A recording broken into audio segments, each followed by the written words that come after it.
Hi, everyone, and thank you for joining our webinar, Mall Remix, Breathing New Life into Old Malls.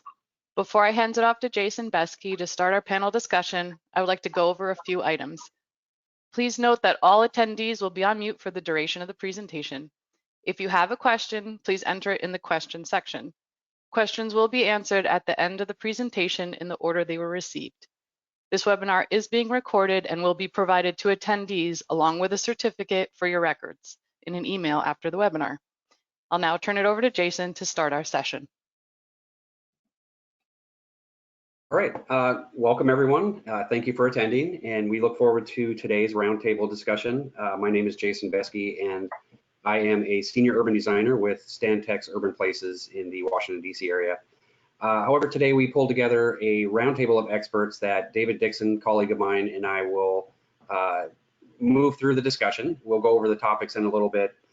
First, we want to give a little bit of a background and set the stage for our roundtable discussion today. You know, malls have been a growing topic, and we certainly see them in our work. There's a whole range of opportunities that we've run into as consultants and in local government planners. And these range of opportunities that we have really align with the sponsorships that we have today. So we'd like to thank our sponsors in America Walks, the Congress for New Urbanism, and International Downtown Association, where we have some allied thoughts behind how the future of malls can start to contribute to communities and provide complete neighborhoods. Just to give a quick background from my perspective, and then how we're going to move into the webinar today. You know, malls very much, I was, as we were publicizing this webinar on social media, one of the comments that came through was how someone longed for the nostalgia of a shopping mall. And I can certainly relate to that. Being part of the Generation X, the latchkey kids, we really, I think, popularized malls throughout the 80s and into the 90s. However, I do think, to a large degree, the shopping mall as we knew it was really a lightning in the bottle moment, where, you know, perhaps we'll have a museum of a mall someday so someone can go into an experience, but you really had to be part of that to really understand where things were in the 80s and going into the 90s. You know, in pop culture today, the malls are popularized again in Stranger Things and other shows and songs and lots and lots of articles. But what used to be 1,500 malls at the heyday it's quickly moving well below 1,000 malls. And given where retail has taken us, and David will cover this in a little bit, we're going to see more drastic changes as we move forward into the next 5 years. You know, look at JCPenney's and Macy's alone, who 65% of their holdings were in malls, and whose holdings represent 6% of malls nationwide. You know, companies like that going bankrupt have a large impact. And you add that to the other retailers, and you quickly snowball and get to where we are right now, where we do have a lot of opportunities for the future of malls. So let me introduce our panel today. And David Dixon and I will be moderating the discussion. We'll lead up to a series of questions here after the introduction. But first, David is Vice President of Stantec's Urban Places and Fellow. He's a sought-after expert in urban planning and design. He's well known for helping create new mixed-use districts, both in cities and suburbs. David and I authored the book, co-edited the book, Suburban Remix. Colleen Dixon is a senior associate and architect for Stantec, and she is in the Vancouver area. For over 20 years, she's worked on a wide variety of projects, ranging from master plans to buildings and urban design in all settings as well. Kent Gonzalez is with us today. Kent is Vice President at Northland, where he manages large-scale, complex, mixed-use development projects. Kent has over 30 years of diverse real estate development experience, both public, private, and nonprofit sectors, and he has managed over $1 billion of development. Stephen Levin is the founder and Chief Operating Officer of Centennial Real Estate, and he is a 36-year veteran of the real estate industry with experience in investment, management, financing of commercial real estate. He'll bring a great perspective today to our discussion. Carlo Ciamponi is a senior associate and designer for Stantec, and he's focused on translating our clients' visions into places that are architecturally, socially, and intellectually relevant, all the way from high-rise buildings and public environments to music festivals and experiential retail. Larissa Ortiz is the Managing Director of Research and Analysis at StreetSense. Larissa brings over 20 years of experience for advising public, private, and nonprofit sector clients on real estate strategy in urban environments. And last but not least, Whitney Livingston is the Chief Operating Officer of Centennial Real Estate, where she leads corporate operations and property services to develop and execute operating, repositioning, and redevelopment plans. So that will be our panel today. But let me just start out a quick mention on a research study that I recently completed for NAIOP based on repurposing retail centers. This was a deep look at dead and dying malls and how developers are actually repurposing these locations.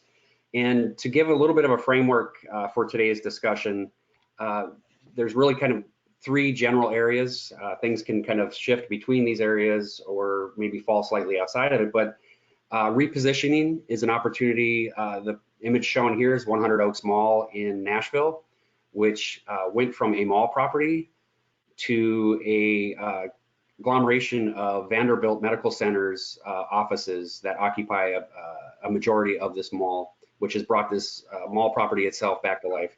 They also do put inline retailers at the base of the mall. Adaptation, this is an example from Austin where the mall is still used and it's adapted to accommodate a community college, the Austin Community College.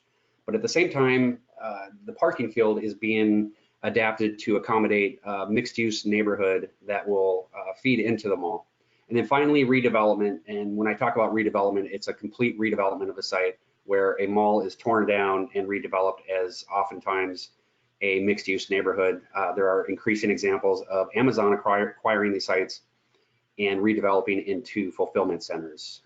One thing that's really attractive about these malls is their location and access for both vehicles and oftentimes transit connections. So for today's discussion, what we really want to try to draw out of the panelists is what are the community benefits that these sites offer, given the fact that they have been in decline for so many years with declining tax base and declining employment. Moving forward, what can these sites offer? And that's what we're going to try to draw out. And we're going to do this around 6 key topic areas, and we'll put slides up showing what those topic areas are as we get into the discussion. But with that, I'm going to hand it over to David Dixon, who's going to set the stage. And David, you should have control of the PowerPoint now. Thank you. Okay, thank you. And I'll find out in a split second here. So welcome everyone. It's great to have a chance to talk to you and very much look forward to your questions. That's what really matters. So as Jason mentioned, he and I edited Suburban Remix. Suburban Remix is based on the premise that while that postcard at the bottom, which we used for a series of webinars we did about Suburban Remix, while suburbs were created, the suburbs we know today, in an era dominated by middle-class families and white flight and a whole series of phenomena we know, we live in a very different world, which actually offers as much opportunity to suburbs as that period did, but a very different kind of opportunity. And I think this program today on the future of malls will sort of encapsulate that and crystallize that future, because it's about a dense urban future, a denser urban walkable future for suburbs as well as cities. So let me dive in and see if I can go forward here. And so far I cannot. So you know what, Jason, next please. You can. Okay, thanks. So a couple of us were involved in a wonderful project just outside of Roanoke to transform a dying mall into a new urban center, community center. And somebody raised his hand after the third meeting and said, oh, I get it. North America is a suburban continent with an urban population. And I just wish I could claim to have thought of that. He really crystallized what is happening. And next, please. So this happy fellow got a little tired of what he had to do. Next, please. Also, his kids grew up and left the house. I'm going to talk in a minute about some fundamental transformative trends that are reshaping our regions, our suburbs, our cities. And I'm going to start by talking about what we think the impact of COVID will and will not be. So I'm going to jump ahead a little bit, but we have over the next 20 years, the most urban housing market this country will ever have had, meaning it is fundamentally dominated by singles and couples without kids. More than half of our growth will be folks over 65 for the next 20 years. This is not the stuff of single-family detached housing suburbs. This is it's a fundamentally urban market. I will remind everybody that after 9/11, there were headlines that said things like "density kills" and "this is the end of towers." That were immediate reactions that were fair and heartfelt, but not at all how the world, then our urban world, unfolded, because the trends I'm going to talk about were already at work. It's not that our values or tastes have changed, it is that we are changing. So next, please. You got it. This is not the future of urbanism. This is a lifestyle center. This is the first round of trying to rethink of malls is something that would pretend to be urban places, but next, please. So I had the privilege and opportunity of working with the good folks of Dublin, Ohio, very affluent suburb that has claimed a good deal of the Class A office space from Columbus, Ohio for many years, with office parks that looked like this, and you can get the picture from that mirrored glass, gazing out at the surface parking lot. Dublin was one of the first places to realize that this was not the future. Next, please. I think you have control now, David, if you want to grab it. Thanks.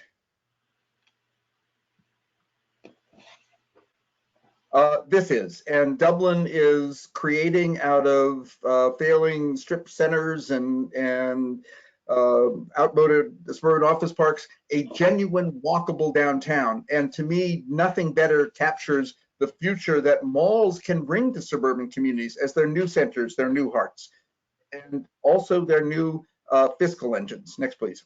Oh, no, I'm doing it now. Okay, sorry. So let's start with the new norm 101, and it begins with demographics and the fundamental urban opportunity. Again, one that we have not seen in my overly long lifetime. So when I was growing up, nobody in this audience recognizes any of these folks, but only one of the adults was actually paid to do the work they did when I was growing up. Everybody smiled, was happy, and we don't look, and there were lots of kids. Today, when we turn to social media or anything that reflects our reality back to us, it looks very different. And that is because going forward, literally 80+%, and this has probably been true for the last 5 or 6 years, of net new households, this is our housing market. Our housing market is 2/3 of our real estate market. Our real estate market is what shapes our suburbs, our cities, our regions. So this demographic shift will literally reshape us. It is about a far more urban future in suburbs for malls as well as cities. And one thing I will note, when Jason and I are doing some work in suburbs today, and we sit in city council meetings and hear a lot of folks say, you know, I'm retired now, I can't afford that real estate tax increase. When more than half of our net population growth for 20 years is going to be fixed folks over 65, suburbs in particular need to turn to new fiscal futures. And malls, which have often been the largest taxpayer, are an excellent opportunity to tap these shifts to create a new fiscal future. So this introduces the economic imperative. You know, when fewer folks have kids, something else happens. Our workforce starts to grow a lot more slowly. So today, our workforce is growing about half the rate it did as recently as 2010. In 2040, we will still add fewer net new workers than we did in 2010. So what does this have to do with malls? Well, at the same time, 90+% of net new jobs require some form of higher education, and soon probably 2/3 of jobs will require 4 years or more education. This is net new jobs. There are not enough educated workers to go around. Jason and I are working with some of the largest tech and innovation employers in Canada on a project right now. And one of the things that's very clear is that while COVID has changed work habits and many more folks will probably work remotely, these folks are in the business, these companies, of finding locations where they can attract educated labor and an educated workforce. This workforce is in short supply. There's probably no city in America that doesn't have to compete, that has enough. And boy, do these folks want to live, work, play, and innovate in urban places. Now, they're not all going to go downtown, But when they come to the suburbs, it will be to urban, walkable, cool places in the suburbs. In fact, that's what Jason and I are working on. And then there's a third leg to this proverbial stool here, which is what's happening to mobility. That friendly little fellow there is actually, we're going to see a lot more of him or her in coming years. So Stantec has a really strong mobility innovation program, practice. And one of the things we've learned from our dear colleagues is that within 10 years, a little bit more than 60% of vehicles on the road in the US will be connected. They won't drive themselves yet, but they will park themselves. They will park themselves far more compactly and far more efficiently in terms of using empty spaces than we do today, which means that we today, or in the next 5 years, may have as many parking spaces as we will need for the rest of this century. And one of the things we have to work really hard at is avoiding spending dollars on new parking. It's really tough to convert a parking structure to housing or office at some point and have it compete with new purpose-built housing or office across the street. Most 10 years later, we'll be in the era of autonomous mobility, probably in urban areas. This can be another webinar, shared autonomous mobility. I should say, Jason and I are working today on redevelopment of a suburban area where we're putting in an automated, meaning frankly, autonomous shuttle. So this technology is alive today. But we will be in the era when we will not need to build new parking. In fact, we're going to have to think about what to do with the parking that we have. The reason I emphasize this is twofold. One of the biggest competitive edges that suburban development today has is its surface park. You save 15, 25, sometimes 30% of development costs that way. That edge will go away as we need much less parking. But also, most of us find the amenity we seek, the cool places to walk, the parks, the coffee, the beer. We'll walk about 5 minutes to get to these. So we think in terms of 5-minute amenity sheds. When you can hop on an autonomous shuttle and go from point A to point B to that art gallery, get that beer, maybe get more of that beer, coffee, etc. The whole, a much larger area, the whole mall, for example, can become the amenity shed, so that the cool place, any place, can amenitize the entire place. But it also, and of course, it will increase the densities we can achieve. So finally, let me close with what are some thresholds for success. This is not an all-inclusive list, just some headlines. So it starts with compact critical mass. This is a place affectionately known as Marshall's Plaza today. Kent Gonzalez is the developer who is managing the project for the development firm and leading the effort that is redeveloping this into this. What to me is in many ways most important is we are turning a place that lacks the density to be walkable. It takes about 1,000 units within a 5-minute walk to bring a block of Main Street retail to life. Without that retail, people, it's not trees and brick sidewalks, it's the things to walk to that cause walkability. You have to start with the density, the compact critical mass to achieve it. Second, transformative planning. Let's put markets to work. We have some terrific development colleagues on this panel. In fact, the majority of folks have a development background. We're working on I just love this project. It's a large mall, just sort of the edge of Boston.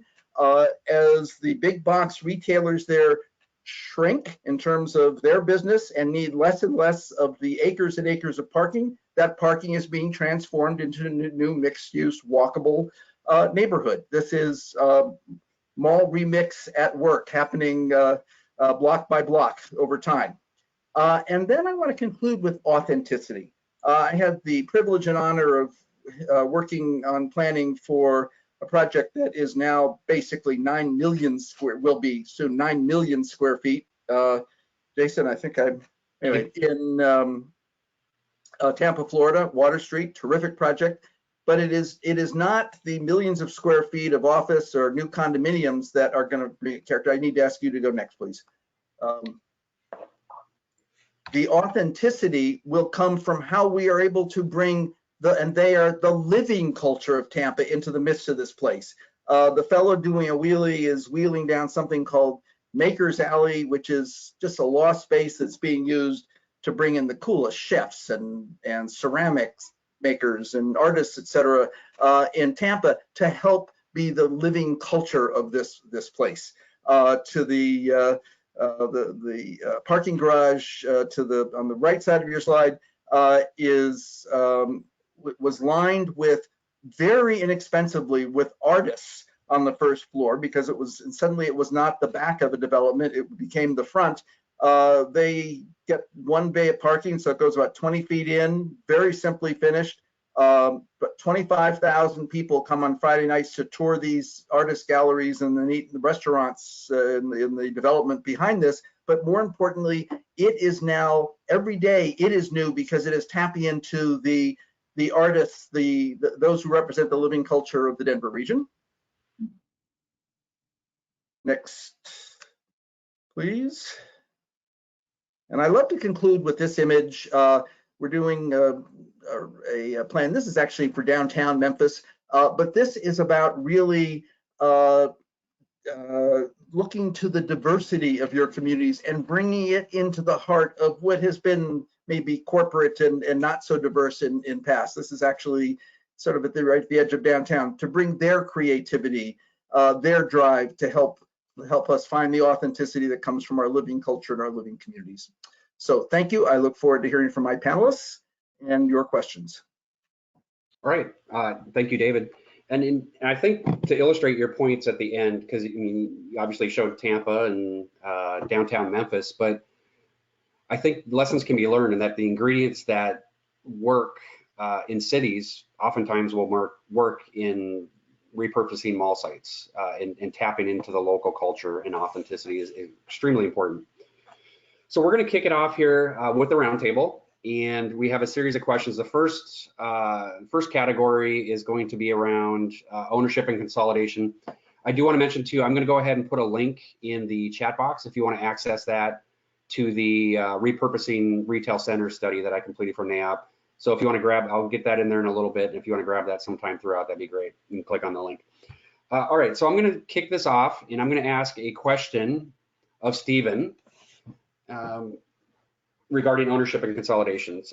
So Stephen, most people think of malls as large single ownership parcels.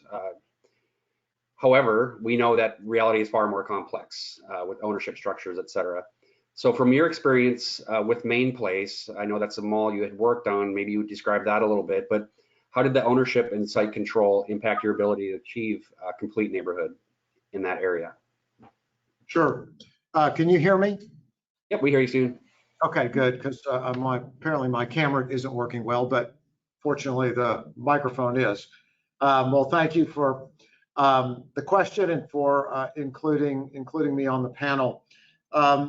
Yeah, I think that, David's intro was great and very much the way we look at our projects in the future, and the conversion of the mall that was created 40 years ago to the shop, dine, entertain, live, work, play destination, primarily suburban destination, which is where majority of the malls are.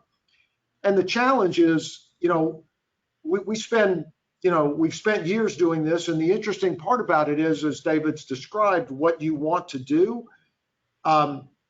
is terrific, but it is incredibly challenging to navigate through converting a mall that was built under one purpose, which was department store focused and controlled, to something today that is controlled by the owner of the shop space, the mall itself. And that is the single, really in our minds, tremendously overarching obstacle in trying to create this, because with Main Place, we had to first buy our development rights, which is not typical in a project, but for complicated reasons, there were development rights on our site owned by a third party. So we had to acquire those to even have the option to develop on our site. But in addition to that, Nordstrom was owned their box, and we had to acquire the Nordstrom box when they closed. We've had to acquire 7 of our boxes across our portfolio to get to a greater control of our real estate. And even then, we still have Macy's and Penny's at our malls. And so even if we control the anchors that have closed, we still have REA agreements where Macy's owns their store, Penny's owns their store, and they have significant, if not overwhelming, approval rights to what can be done on the mall site. So it's an enormous challenge that I think is overlooked by a lot of people that want to create these great destinations. But the reality is, between getting control of the real estate and then having to take that and go get the right entitlements in terms of the cities and the communities is a very, very challenging task. And today, with Penny's and Macy's still in operation, you still have those obstacles. And I say obstacles, I mean, they recognize the need for the mall to change. And they're certainly much more collaborative than they were historically, but it is still very challenging because they still operate a business, and trying to bring to them ideas about creating outdoor plazas and walkability and residential and medical and hotel just gets into a million permutations of traffic flow, ingress, egress, where their customers are coming from. And so even if you own the boxes, unless you own everything, it is a long, windy road to get to where you want to go. Doable, but you have to be incredibly resourceful. So I have a quick follow-up on that, Stephen. Are there any instances, and I'm not aware of this, but where cities or local governments have helped to help you along or helped alleviate the difficulty in doing so, or is it all on your bootstraps as a company? It's really all on us. I mean, as David said, the malls are generally the largest taxpayer in the community, and the cities recognize that. But many of the cities financially have really don't have the ability to be, helpful.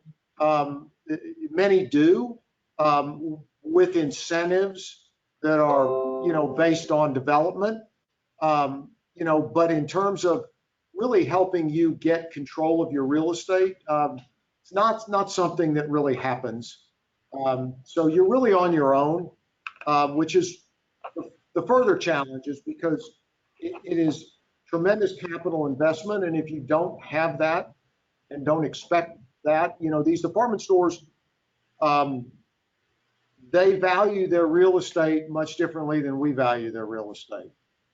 You can't use a 300,000 square foot Nordstrom box. So you're buying it really for land value to tear it down, and the prices have not matched up with really what the economic value is to the mall owner. So you're really on your own. And I think from what I've seen having been on the local government side for quite some time, is planners don't often understand the difficulty developers have consolidating and just initiating a project. And oftentimes you'll see some, I think some onerous requirements under policy or regulatory devices for these sites. But I think there probably could be a bigger understanding of what it does take to get something like this moving. Yeah, I mean, the last thing I'll say, and again, obviously we've been living with this for 5 years and have have been as engaged on a number of projects as anyone in the country, I think, in what we're doing. And you're absolutely right. I mean, I think when a developer walks in, there's a somewhat of a perception that the developer is is asking for things that they don't need, they have the money, that, these are very profitable projects. And the reality is to take the risk to really create, and what we say and what we really mean, it's not just what we say. I mean, we go into these communities and say, look, this is the amenity.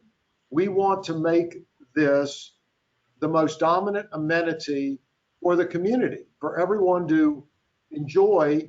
And as David's slides showed, to create the maker's alley, to create the culture, to create the vibe, but to do that, it doesn't pencil. It just unfortunately does not pencil. There's no more heavy lifting than what these projects require. And I don't think I'm not saying that there necessarily should be, but I do think it's an educational process to try and explain that this is something that you've got to have a long-term vision, a long-term perspective. And if you have someone that comes into your community and wants to invest in it to create a dominant destination, I think that hopefully the communities will start to realize that that's a really, really good thing, because as these malls go from 1,000 to 500 or 400, there's a lot of these that are going to be a real liability to the communities as opposed to an asset. Absolutely.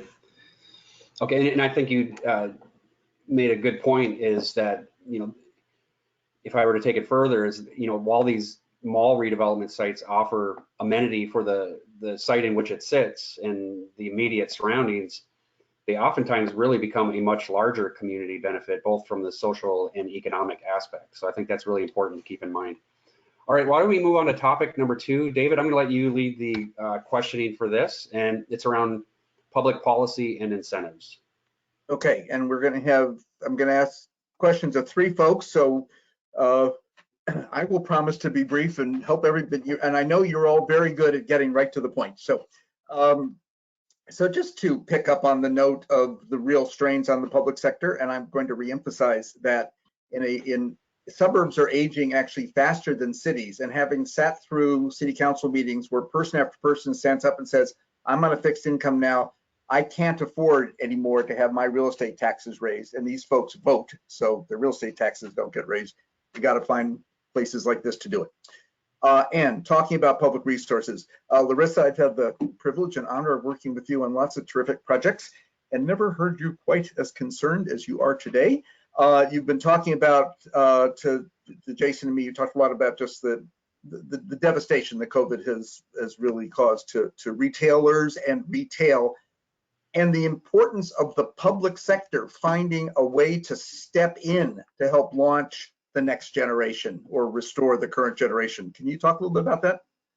Sure, absolutely, David, and thank you for having me. I think, we knew that retail in many ways was broken before. We had talked about a retail apocalypse. We've recognized softening, but COVID has really accelerated that. And the previous financial models of the mall, where the anchor drove a lot of traffic for the inline stores, it doesn't work anymore. So, what should the public sector do? I think that first and foremost, they need to recognize and acknowledge the changing market dynamics and be open to accommodating a mix of uses that allow us to right size these spaces. I always say that the public sector's job is to set the stage, to make sure that we have accommodated and supported the movement of goods and people to these stores.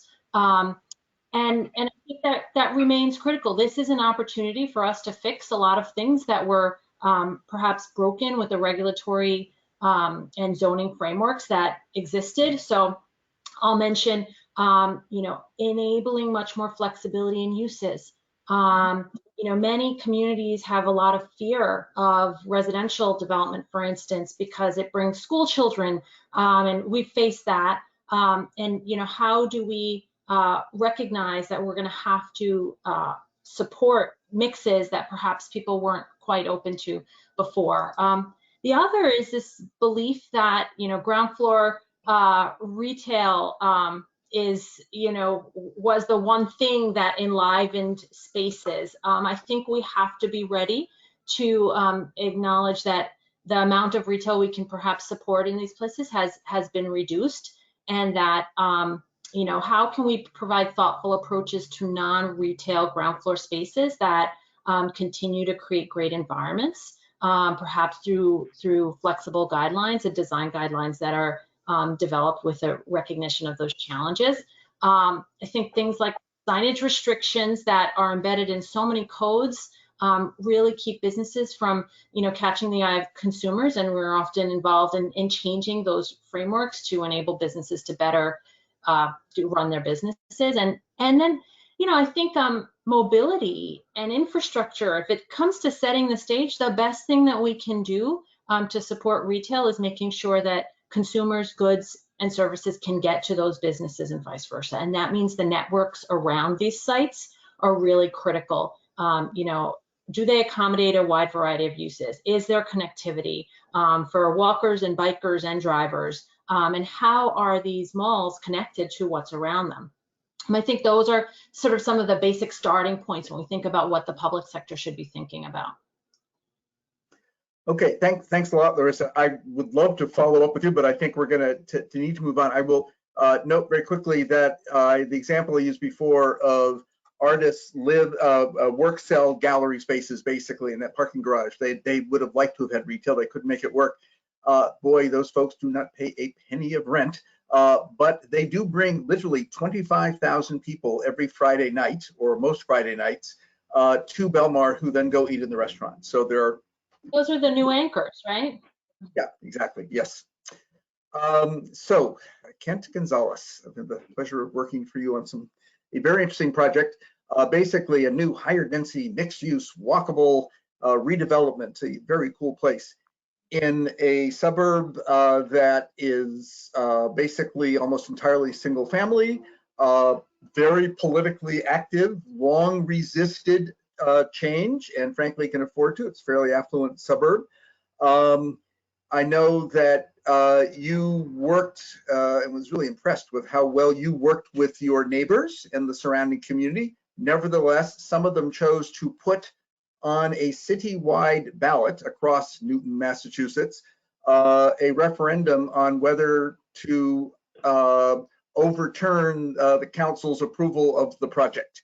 And you won that by roughly a 2-to-1 margin. And I wondered if you could talk about how you work with the community, how you work with local officials, and how you help people, because I don't think you sold this, I think you explained this, how you help people understand why this was Newton's future. Sure, thanks, David. And it goes back to, I think, something that Stephen said early on, it's patience. So we have the ability, our firm had the ability to be very patient. The project was just approved in March of this past March through the referendum. It was actually approved by the city council in December of 2019, but then was challenged by really just a small group of people that were able to utilize the system to bring it to a full referendum and a full city vote, which is not an easy task and to get out the vote. But we, our success started probably 8 years ago when we first started this project. And that's when David and you and Jeff came on board to help us do a wide variety of master planning studies. You educated us on other communities and other similar type projects, other villages throughout the world, really, and the key characteristics that we needed to consider as we embarked on the master planning of the site. And then we started informal meetings with neighbors, city councilors, and that brought us up to 2016, when the then mayor was very excited about the project, wanted to announce it. And so there was a big public announcement of the project.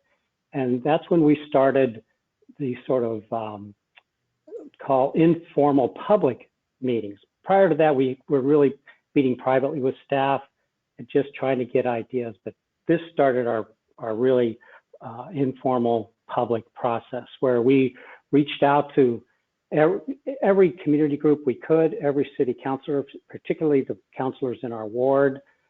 We probably knocked on almost every door in the community.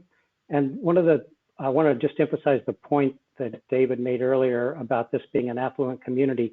There are 360 communities in the Commonwealth of Massachusetts, and Newton, Massachusetts is one of the 9 most expensive communities to live in. The average home price is $1.2 million. So you can imagine not a lot of diversity here.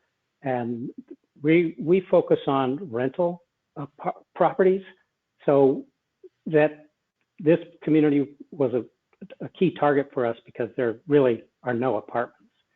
But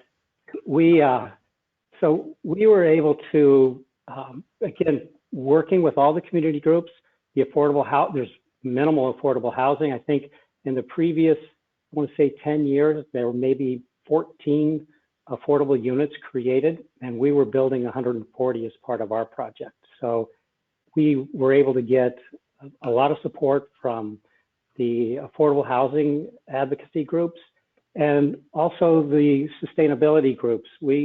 Our project started out as LEED being the key driving force for our sustainability strategy. As we met with the sustainability folks in the community, they helped us, they educated us, and now this project will be the largest passive house project in the Northeast. We've got 800 units, and almost all of them will be in a passive house building. And they'll also all be LEED for Homes projects as well. So we're doubling down on sustainability because we really see that that's the future. There will be no fossil fuels. All of our buildings will be all electric. We are going to use gas or allow gas to be used for our restaurants, however, for cooking. But these are all components, and I'm sort of talking about how these are things that we're doing, but these are things that we were brought along to do by working with the community. So the project became really the community's project, not just ours, because we listened to them. We had parking, all of our parking was above ground. Now all of our parking is below ground. And that opened up open space and really broke down our buildings to make it a much better, more compatible community design for the site and much more village oriented. So now that we've got almost 40% of the site as open space. But again, this drove, when we got to the city council approval, and then there was the challenge, from that point, from December to March, we didn't really have to do much. We as a company, it was the community groups that we worked with that took the challenge. They went out and they knocked on doors. They were making phone calls. They were standing at the subway stations and the light rail stations and the bus stops. They were at the grocery stores talking to their fellow residents, trying to get support for this project to make sure that it wasn't voted down. So that's really the patience and taking the time to really listen and work with people and adapt whatever or adopt whatever we could into our project that made sense for them and made sense for us as well. So it's easy if you've got time and money. It's very easy. Well, I think it takes at least one more element than that, which is the patient and genuinely interested persona you brought to those conversations, because I saw that. I also want to emphasize that what Ken has managed to do in this process is create not a development, but a new neighborhood, which I think is really wonderful. Colleen, you come from, how should I say it, a city known for its political activism, not always in support of private development, and very progressive in its politics, City of Vancouver in Canada. And can you talk about how your city's policies have evolved or not to enable developers to work with and unlock the very different potential that these sites now have as opposed to what they were? And this probably comes right back to some of the things Stephen was talking about and that Kent and Larissa have talked about. Thanks, David. Just let me start out by saying that in general, large mall sites in Vancouver and environs represent some of the last large developable parcels of land in our landlocked city. They tend to be well serviced, well connected to transit, that's key, and have established shopping culture. Metropolis at Metrotown, 60-year master plan that we're working on, Carlo and I are working on that, is a great starting point. So from a public policy point of view, we're looking at a variety of housing tenure types in mixed use communities, from market rental, market condo to city mandated levels of affordable housing, affordable rental. There's a lot of talk here in Vancouver about increasing affordable housing and rental stock. It's a news item that's on every other day. In order for that to pencil out for developers, there must be a conversation for its increased density and height. And that is something that Vancouverites are well accustomed to since probably the mid 80s. So from that, the authority having jurisdiction also generally seek what's called community amenity contributions and other cost charges for that increased density, for the privilege of developing that, because that all needs to be accounted for in the pro forma. And in some cases, it can be quite challenging for our developer partners, depending where these projects are being developed, what part of the city. In addition, housing partners such as BC Housing, affordable housing partners, will also come to the table to help deliver housing at the affordable end of the spectrum within large development sites. Just a note, the City of Vancouver has what's called a discretionary zoning process, whereby density and uses to a certain degree can be negotiated. In other jurisdictions like City of Burnaby, New West, surrounding the city, they're a little bit more prescriptive about what is desired up front. So in the case of affordable housing, it can be mandated often in the order of 20%. And with that, the developer often will build that as part of their development, or build a distinct building within the neighborhood to meet that 20% requirement. So with Metrotown, we're working very closely with City of Burnaby with their new evolving housing policy targets, right in the middle of when we were doing our 60-year master plan. So what we're getting into in this case. It's, we're working with them, it's informing our plan. So with that, it encourages diversity in housing type and increases accessibility for people in some of the newest parts of our city. So how one develops this in terms of form and character is obviously the fun part for architects. It can take many forms. So one benefit and strategy to unlocking the long-term development potential of these sites during the master plan process and ensuring there's enough flexibility. I think Larissa touched on this. Enough flexibility to respond to market conditions. And I think that how that can be responded to is creating kind of a flexible zone for density. So with our plan, we looked at a range of floor heights to allow each parcel to develop within a range of density and tower heights as we moved through the 60-year master plan. With regards to flexible zoning, creating a range of well-defined uses is important. I think David talked about what is coming in the forefront now is that last mile distribution center that have a need really to be embedded in our communities in a way that doesn't compromise streetscape and create traffic issues. That is key, but it's here and now. So these functions have not been traditionally welcomed, but their day has arrived. Just looking at online retail from the mid-90s to 2015, going from 3% to 10%, and from 2019, it's shifted to 30%. So managing retail space and expectation of the folks that live in these communities is key. Thank you, Colleen. Jason, should I jump to the next set of questions? Or do you want to? Let's do it. Okay, thanks. So, Colleen, I'm sorry, I wish we had more time to follow up. We're going to have version 2 of this. Program and use mix. And Whitney, this is going to go to you, so be prepared here.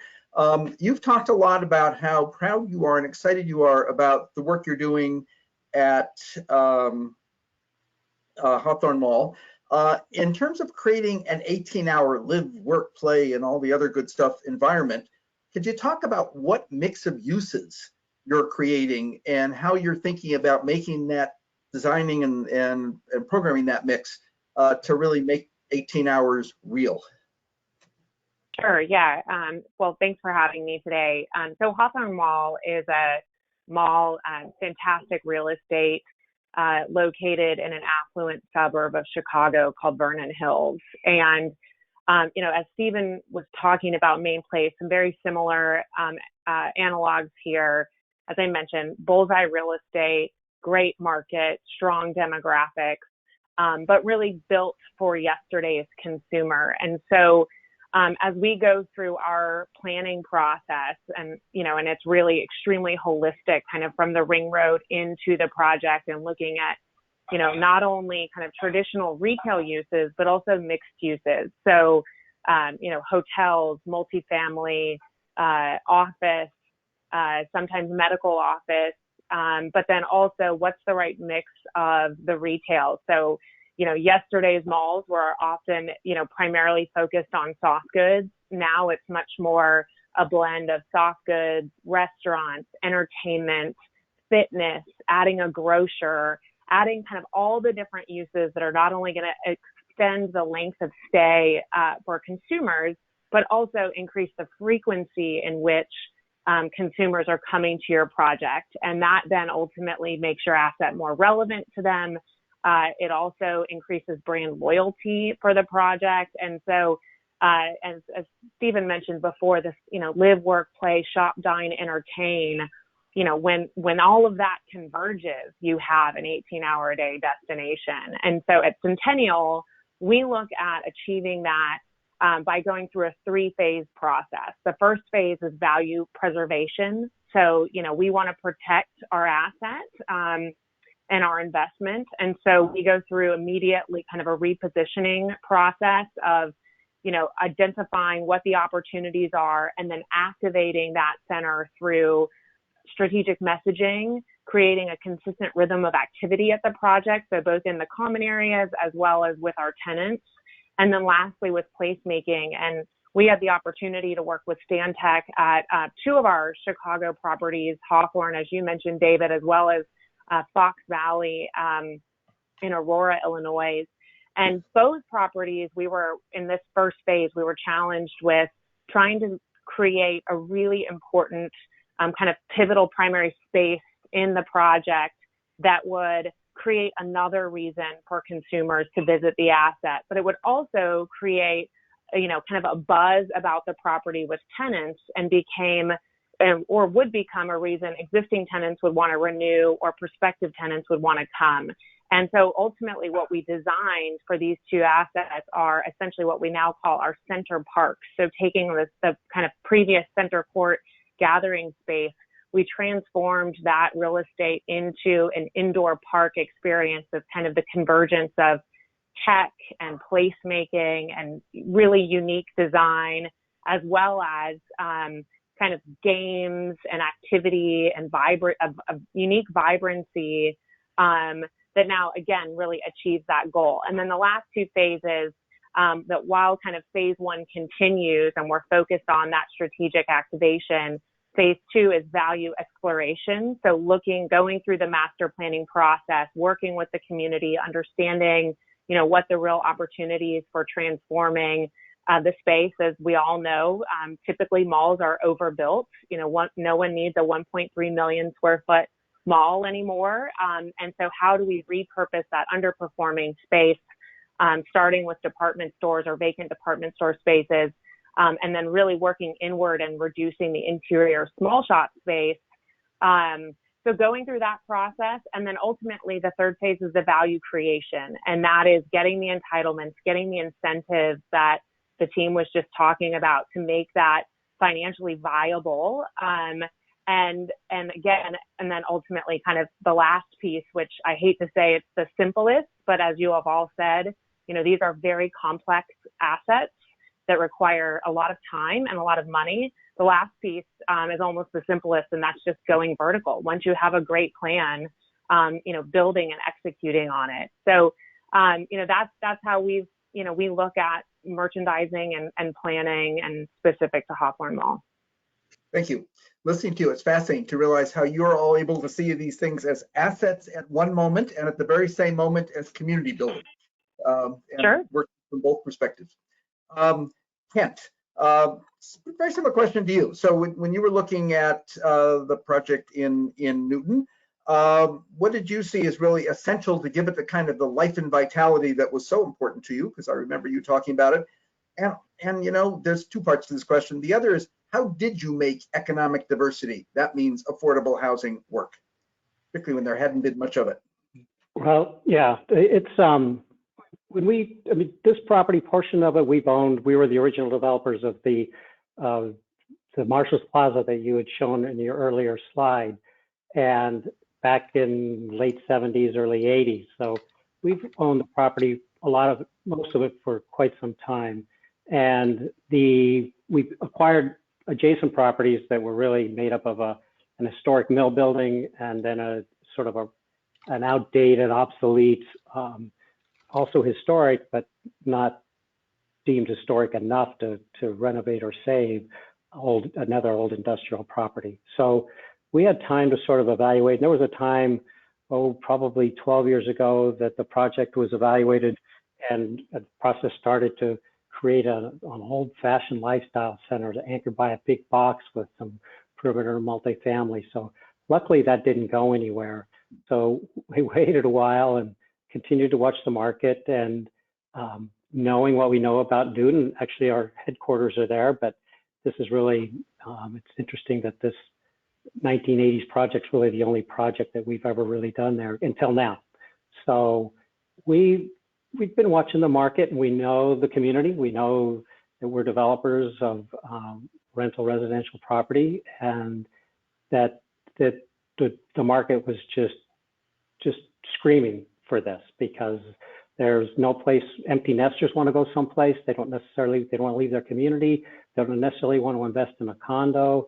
But they want all the amenities. They don't have to shovel their car, their driveway. So we knew, and as you said earlier, particularly in Newton, the demographic for 65 and older is growing rapidly. And there's demand, as you can imagine, given the affluent nature of the community. The school system is probably one of the top 2 or 3 in the state. So everybody wants to live in Newton for the schools. So the key is getting the empty nesters to move out of their homes, to open them up for families, but then give them a place to live. And we knew that that was really one of our key target markets. And then there's also the millennials. There's really sort of a barbell demographic that we identified. So that's really what we're targeting. The retail, it's interesting. We thought that the site could accommodate more retail given the nature of its location on a pretty major arterial through Newton. And thanks to our local market analysts, as well as Street Census market analysts, we dropped our retail from 237,000 square feet to about 115. Now, being good developers and listening to our consultants, they told us it really should be 80 or 90, but we kept it at 115 just because we know better than the consultants, of course. So, but it's not that much. And again, we don't look at our retail as destination retail as much as we look at it more as amenity retail for the surrounding community, as well as the village, the neighborhood that we're creating. So and we now, given everything that's going on in the retail environment, we've got a little time to watch and sort, because our first building probably won't come online for 4 years. So we've got time to track and watch and make sure we build in the flexibility to adapt to whether it's service, retail, makerspace, a lot of different things we can do with our space, because it's aligned down a main street environment that we're really trying to create activity. Then we also have a 180,000 square foot old mill building that used to be the headquarters of Clark's North America. And when they moved out, we saw that as a great opportunity to take that building and convert it in really a Class A brick and beam building that really doesn't exist in this market right now. And on top of that, we're in a site that's been designated as the N-Squared Innovation District. So there are two communities, Newton and its adjoining community, Needham, that is trying to really consolidate and encourage development in this zone that they've created to call the N-Squared Innovation District. So it's a great spot, and the demographics and the market is perfect for us right now, we think.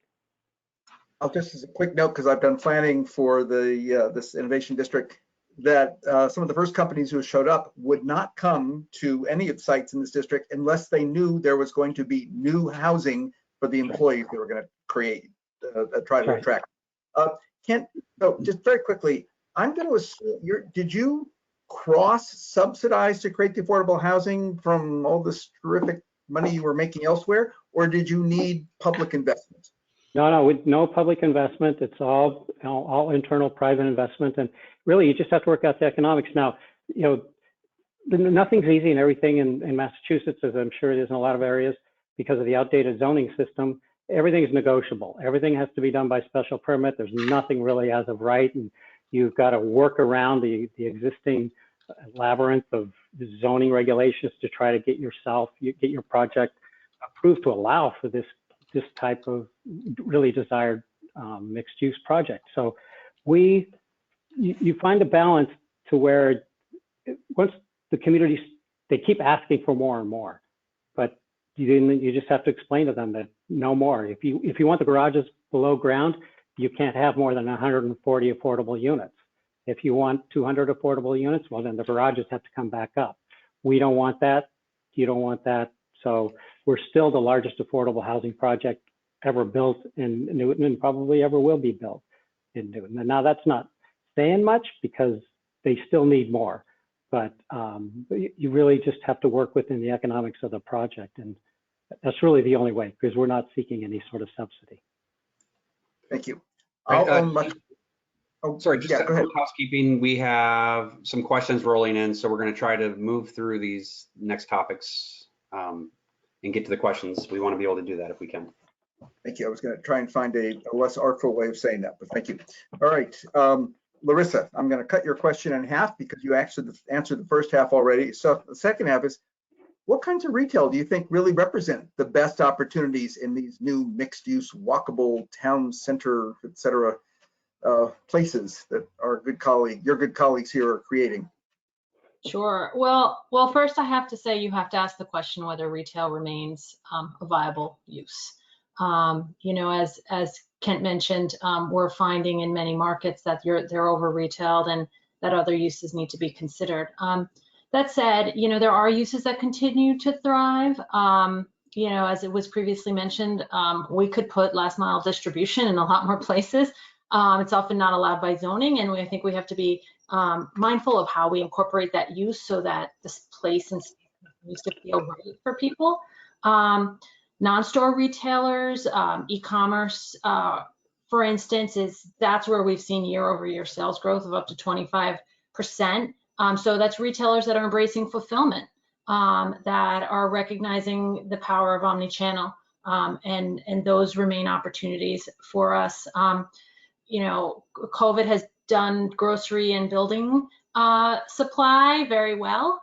You know, those sectors grew by about 13% year over year in second quarter. You know, we previously mentioned residential and health and wellness. So, you know, those end up being the bright spots if we're looking for them. Thank you. In the spirit of conciseness, thank you very much. And Jason, I'm going to hand the proverbial floor back to you. Right. Then let us head to topic 4. I'm going to go right to Carlo on this question, Carlo, in relation to public realm culture authenticity. I know that you work globally with developers and mall properties, but I'm interested to hear, how do you know, it's tough in a lot of instances to come into these sites de novo and introduce and draw upon the authenticity. But so what do you do to use local culture and authenticity to help shape these redevelopment projects? Well, Jason, thank you for the question. Thank you for inviting me. Well, I mean, I think that one thing that I was going to like to say, it's you know, being a good placemaker is just being a good president. You just need to listen. And it's and frankly, it's whenever I kind of hear about the work placemaking over and over, I always a little bit wary of that word, just because I think the place is there, and the listening it's a tool to connect the dots, connect the market on one side with the people of that place. And I think that to me, again, the key to listening and really being interested in what are the stories of that specific place. It's a key to create a place where people feel welcome, where people feel that they kind of belong to. I think that to me that's kind of one of the kind of most important sentiment that we as kind of designer can kind of help create if there is none. And one thing that I want to say, it's something that Stephen and Whitney have heard me saying in the past.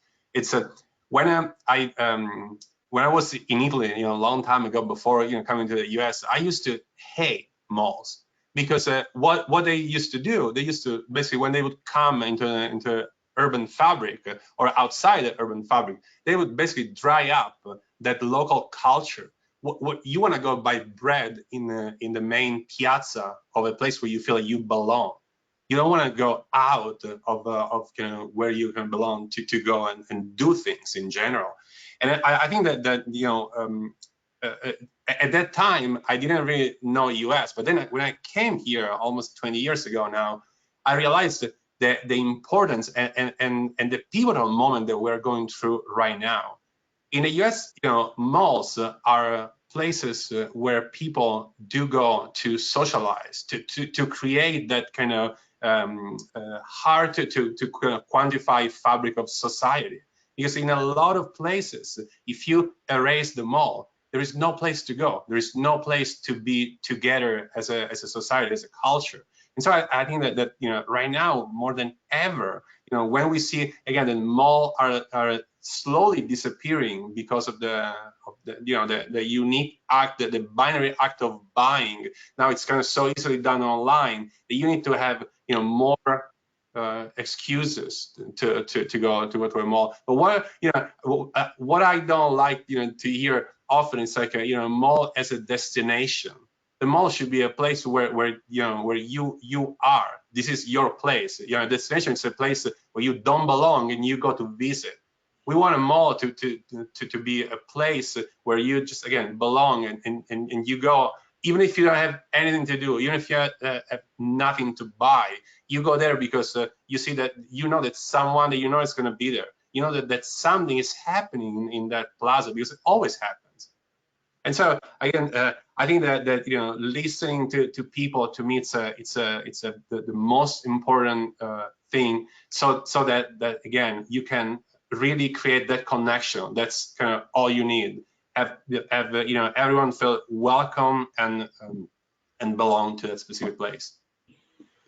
All right. Well, thank you for that. And I think that's a lesson overall to planners, urban designers out there working in local governments. Is it's about through the process of reviewing a project, of working through a master plan or a site plan, it's ensuring that you're reaching out to the local population and hearing those stories and actually responding to that and incorporating that into any policy that may come out of the planning that you do. And I'm going to move then, I think, quickly to the fifth topic. And here, actually, Carlo, I had a few images you had provided, and this just kind of illustrates some of what you're doing in actually retooling the interior of malls. And you can see the open space and the public space that you're referring to, and program space as well, it looks like. Yeah. But let's move to topic 5. I think this is a very interesting topic, particularly to me as an urban designer. And I'm going to throw in Colleen, I know you had provided a few images, so you can just let me know what you would like to be seen on the screen. But let me ask you this question. So in your work in Vancouver and around, what are some of the key considerations when you talked about increasing the development density earlier and often adjacent to single family neighborhoods? What makes a redeveloped mall a better neighborhood than what may exist currently? Thanks, Jason. I'll try to be brisk with this. I think one of the key things for integrating into an existing neighborhood and sort of creating new development is great neighbors increase the amenity of the neighborhood. In the case of Metropolis at Metrotown, if you go to that first slide, we took a traditional fortress mall and effectively opened it up to the neighborhood, creating actual connections to which was, you couldn't get through this 47-acre parcel. And we turned the mall inside out, putting retail on the street, services, restaurants, all the while retaining what we're calling our vital retail core. People want and need their retail centers, but in an urban setting, they're demanding more amenity. So the other aspect of this is, so what was once back of house, including loading docks, blank walls, grills, etc., we have to be more creative as professionals about placing those. They've now become neighborhood streets with housing, shop fronts, and services. And in the case of Metrotown, it's really well connected to the SkyTrain, which is this dashed green line is the Greenway, and a solid line our Metro commuter train. So one of the biggest moves, and we did this in concert with PWL Landscape Architects, we looked at the existing tree coverage of the site, and it was about 4% overall, creating a significant heat island in the middle of the city of Burnaby. And when you compare that to the two major urban parks in the neighborhood, which were about 22 degrees Celsius in August. So we're seeking a best practice tree canopy coverage overall of 40%, 20% of that being on the street. Where it currently sits is 4%. So that's a massive give back to the city, linking parks and connecting people with nature. As I said, we had a look at, if you go to the next slide. This is our street network overlaid on a landscape plan. We have a focus on what we're calling people first streets, and that looks at who has priority on the street. The car, as we all agree, it's important, but it's no longer priority one. We still have to have properly functioning streets without traffic issues, but we've taken a look at some of our private streets where we can be a little bit more creative and create a time-based multi-function use. If you look, there's Festival Street to the north. So on that street, if you could move to the next slide. That one? Well, that's our ending slide. If you go to the next one, there it is. Festival Street is, we've created raised tables, different street material treatments. By day, it could be a traditional street with parked cars, bikes, and pedestrians, but it has the ability to be closed down to traffic and turned into a place for food festivals, markets, music events, the stuff of everyday richness. And again, this is a big give back to the public realm. And if you go to the last slide, Carlo is well familiar with this view. We looked at creating a front room for the city in the form of Watershed Plaza. There's a connection to potentially a live event center or other active use like a hotel to help activate this very rich public amenity. And it's directly related to the SkyTrain, which we're considering one of our major gateways to the site. It's one of the busiest stations in Metro Vancouver. So yes, great neighbors increase the amenity of the neighborhood. So I have one quick follow-up question on that. So, we talked about the surrounding neighborhoods. Is this series of open spaces and streets that function as public space, is that intended then to invite a patronage that's beyond the mall site itself? Is that kind of inclusive and welcoming of the entire community? Is that the intention behind that? Absolutely. One of the big gestures is really creating that physical connection north, south, and east, west to connect communities, which we're Basically, very busy arterial was separating the mall itself. It was difficult to navigate, doable. It was a destination mall. Now it's becoming more embedded in the urban fabric. It is increasing just to the south of the site. The whole area is in transition. Okay. All right. Thank you for that. And then let's move on to our final topic. Yes. And David, if you want to Yep. kind of introduce this and get the conversation going. And I'll tell you what, it'd be much better to have a conversation, but for the sake of time and Q&A, but not to skip this topic, because this is about how we can create equity, more just communities as we redevelop these. And you've all made very clear how important the places are that you're redeveloping to their community. Carlo, I loved your comment, and Colleen and Kent. Actually, everybody said these are places of the community, not in the midst of the community at this point. How, and maybe just one statement each or one thought each, how can we use this tremendous change that will just accelerate over the next decade to make a difference as our income gaps widen, as more and more folks are actually left behind? I think probably everybody on this call now knows that COVID has correlated not with density, but poverty. This has not been an equal opportunity pandemic, to say the least. Moving way beyond, what can these projects do to make a difference, to help make your communities more equitable, more just, and places that therefore we can be even prouder of? And you know what, Larissa, I'll start with you because you're the left end of my screen here. Okay. I think quickly, this is an opportunity to really recognize the outsized impact this has had on small business owners, people of color, brown and black folks who have been perhaps more impacted from health metrics to also their availability, the availability of PPP loans for them. So, I feel like that we can pivot towards helping small business owners and use this to embrace, opportunity to clear regulatory zoning hurdles, permitting that created impediments and costs to these businesses historically in the past that we know we have to address and get rid of. So that's where I see, the real opportunity for cities to sort of embrace a streamlining of the processes that have made it so difficult to run businesses. Thank you very much. Kent, can you follow that, please? I'll try.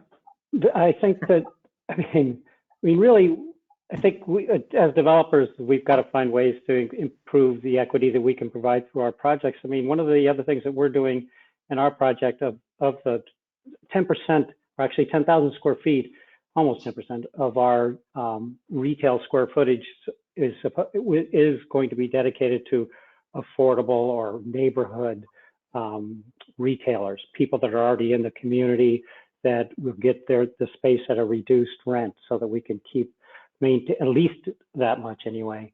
Where that it's not, I don't know, it's probably been done other places, but I don't know that it's ever been done in Massachusetts, other than maybe the city of Boston that requires community space. But I think that, in addition to the affordable housing, is critical, especially in a place like Newton that really has so little affordable housing. The only way to go is up in that community.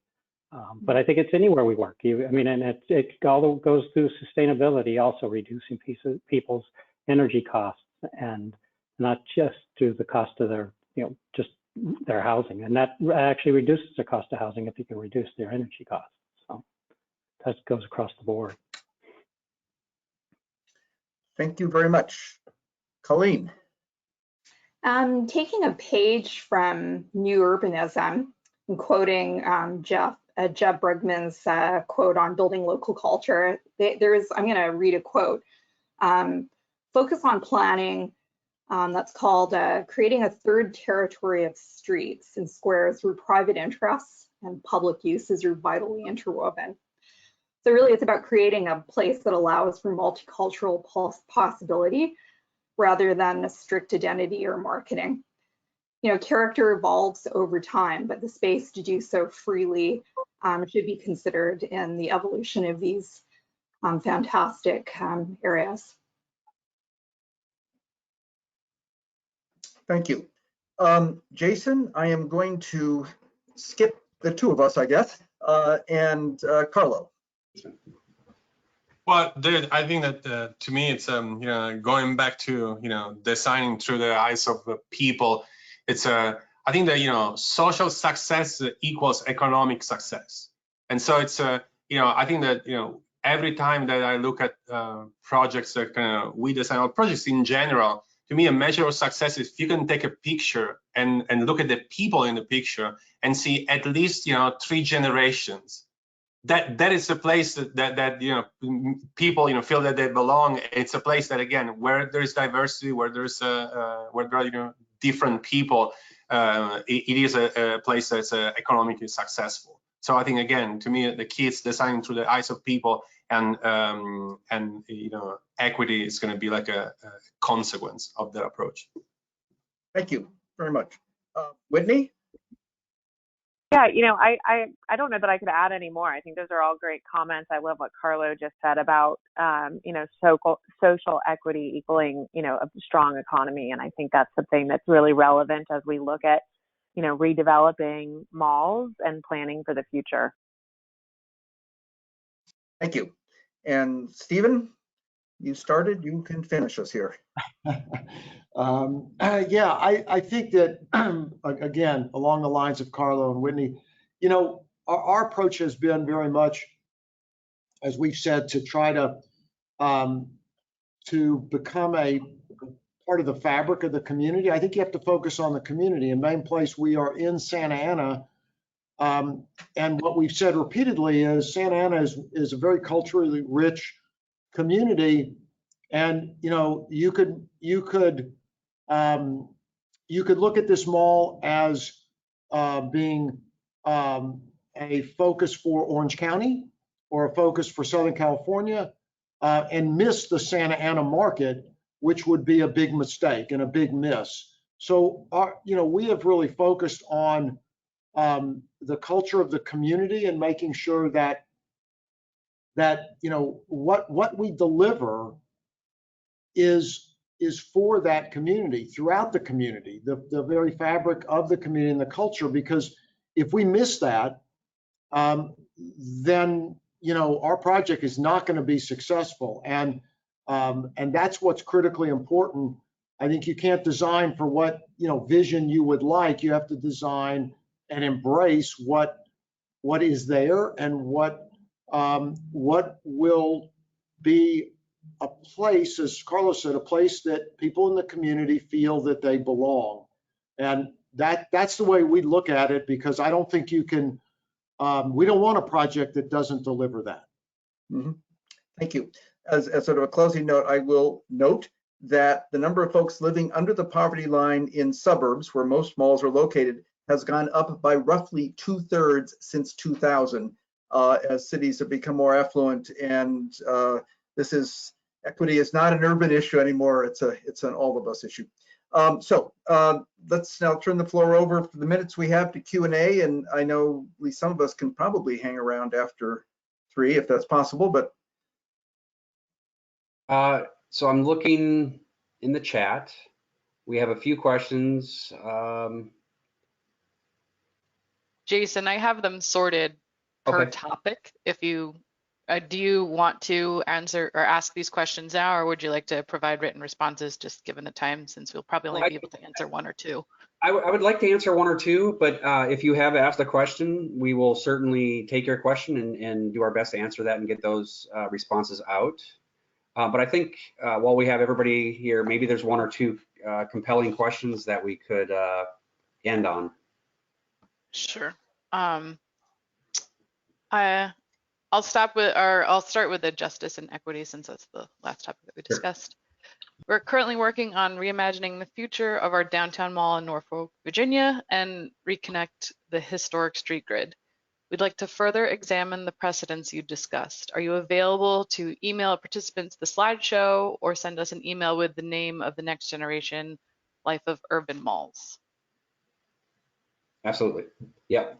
So I'm assuming we will be posting this presentation. I know we're recording it, but we will also make the presentation available And by all means, you can contact us. And having worked in MacArthur, I know there's a large public housing site right on the other side of the mall, or worked in Norfolk, the MacArthur Mall.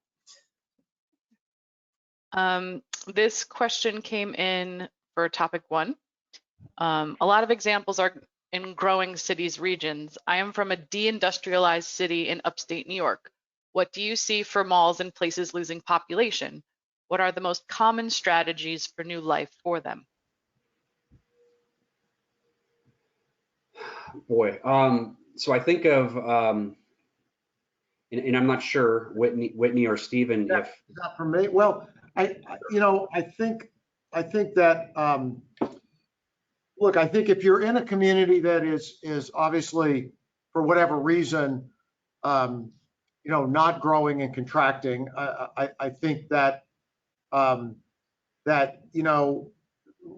what we have had to do, and we don't have malls in that community, but I think in those communities, but I think that what you have to look at is, as someone said, I mean, there's too much retail space in America across the board. And I think that while that's very challenging, I think that you would have to look at right sizing, the space and providing really, again, the, uses that are going to be more applicable to the community. We have some malls in communities that aren't losing population, but aren't growing, and they're successful projects, but they are right sized, and the community supports them. But you can't grow. It doesn't grow. So I think you've got to be able to right size a project in order to kind of deliver something that will stabilize. And it's challenging, but there is a way to do it, assuming that the community is really somewhat stable. Jason, if the questioner can email us, I don't know if you have our email address. I'm david.dixon@stantec.com. We can send you information on redevelopment planning, which is moving ahead quickly for the Dayton Mall, south of Dayton, an area most definitely not growing, but because of the transition in its demographics and the kinds of economic resilience that regions like this do have, is transforming. And be glad to send you information about that and folks to get in contact with. Okay. Second question for topic 1.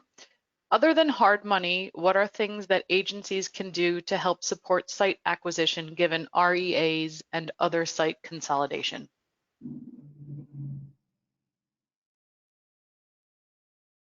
so.